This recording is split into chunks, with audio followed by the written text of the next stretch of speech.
You know, I got all dressed up today. Put on my best suit, and you're looking good. I was wondering if you maybe wanted to have a dress rehearsal. What do you say? Come on up here and answer a few questions. No? You did? Come on. Okay.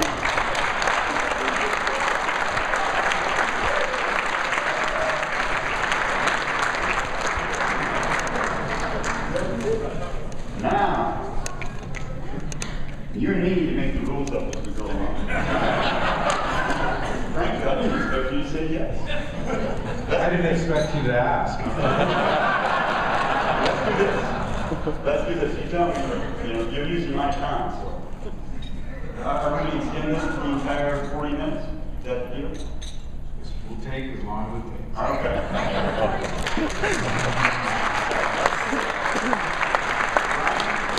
Brian, tell me if you object.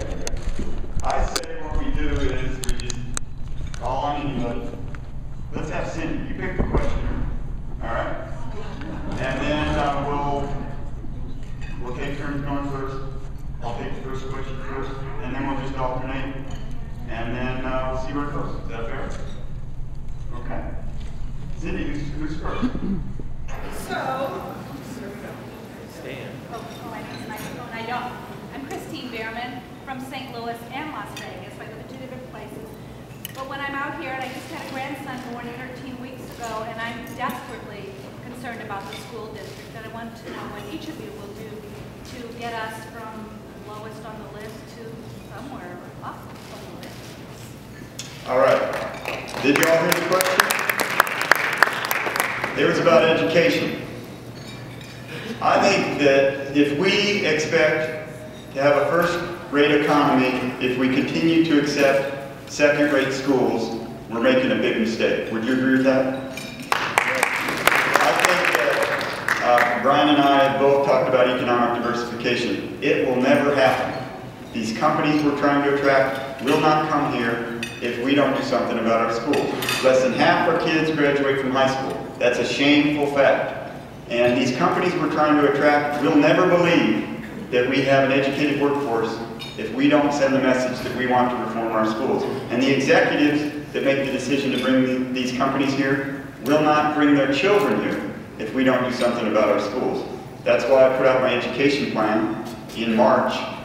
And I offer a vision of a new way to deliver education in Nevada that takes the power from bureaucrats in Carson City and Washington, D.C., and puts the power where it should be, with principals, teachers, and parents at the community level. August 29th, we're going to have a big debate about this. But that's my answer. Brian, you want to? Thank you. Thank you for asking me to talk about this. Education is something that's extremely important to me. I have 3 children in the public school system in Reno. First grader, 7th grader, and a son who just finished 8th grade.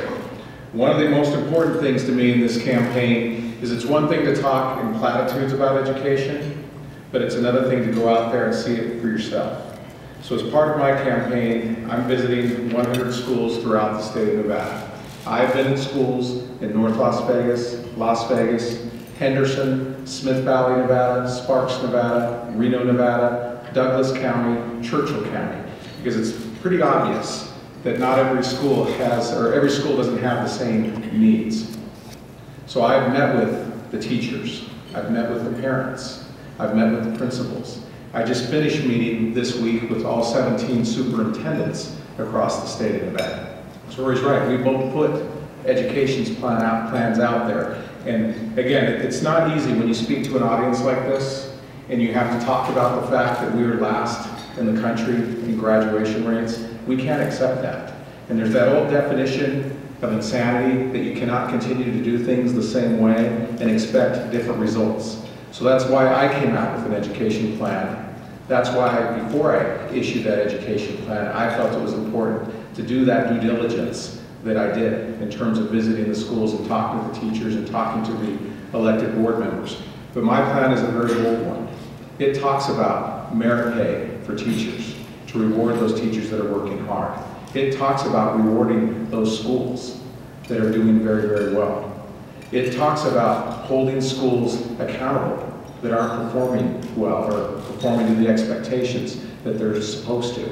It talks about local control and giving principals and parents and teachers the ability to customize the delivery of education at their respective schools. It talks about eliminating teacher tenure in the state of Nevada. So these are bold, bold ideas. These are ideas that are meant to do what all of us want in this room, which is to improve the delivery of education in the state of Nevada. So it's important to me, and I appreciate your question, because I want to personally improve education in this state. I don't want to have to stand here 4 years from now and talk about the fact that we're last. I want to talk about that we've made more progress than any other state in the United States. Thank you very much.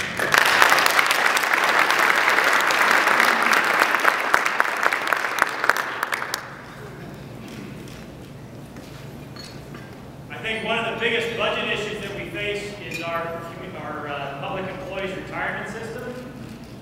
3 states have moved from a defined benefit plan to a defined contribution plan, including my home state of Alaska. I'm curious if you would support such a move at the Nevada state level to change our public employees for those moving forward from a defined benefit pension plan, which has all the fund liability risks that we deal with today. We're staring at a $10 billion deficit, unfunded liability, to a defined contribution plan, one that we can define our costs and our risks in today's budget versus one handed down to our children. So would you guys support something like that? You have to go first. Now let me say one thing though before I let you go, Brian. You know, I come from a You have family. to let me go, Murray. Well, let you talk. Let me say one thing. Well, you know, I come from a family that has a lot of knowledge about filibusters, so, you know, are we going to have our questions limited to a couple minutes, or are we going to go on until one of us kicks the other? What do you think?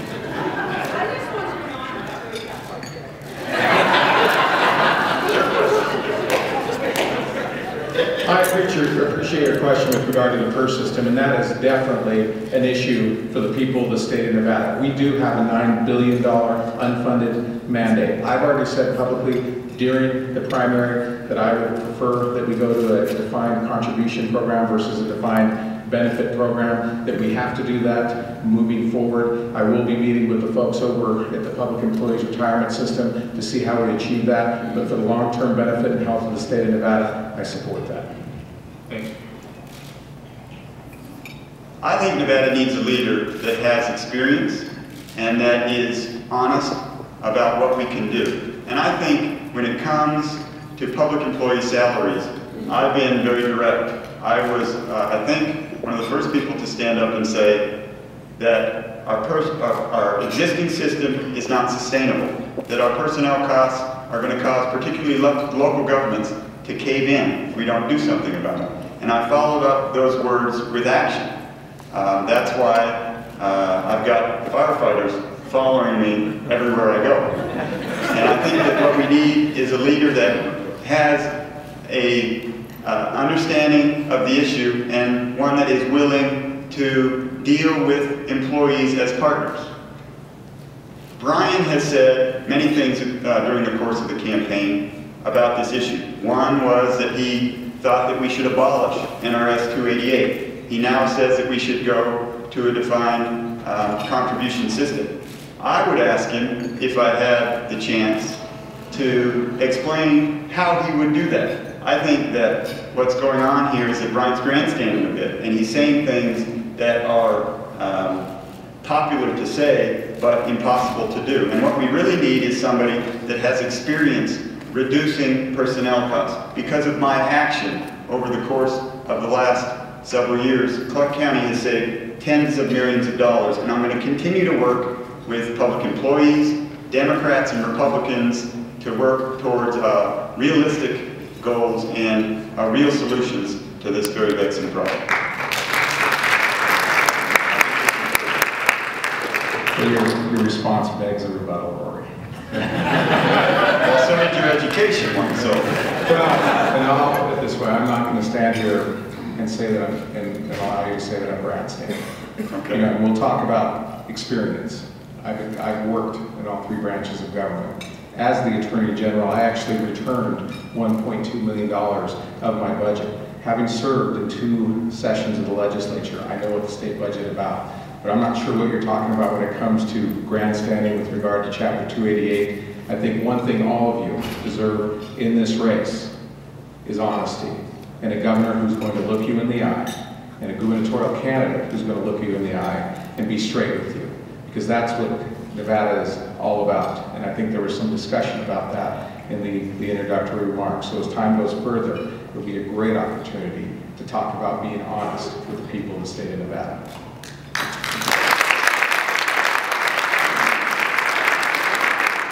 Since we're offering rebuttals now, let me give one.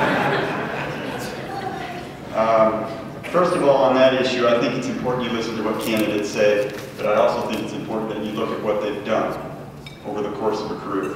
And I don't think there's anybody that's fought harder on personnel costs than me, and I have the scars to prove it.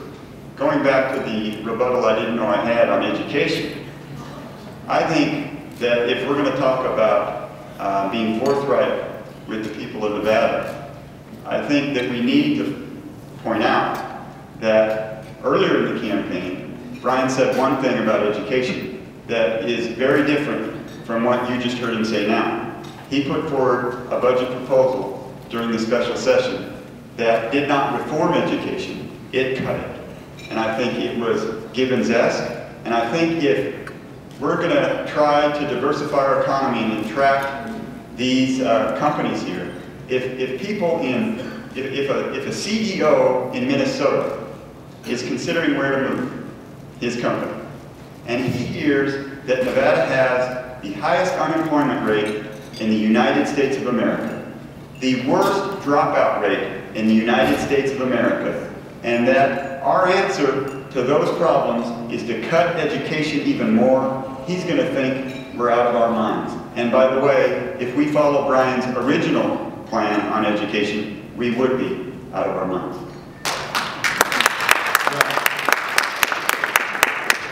Just when it's getting fun, you come see it.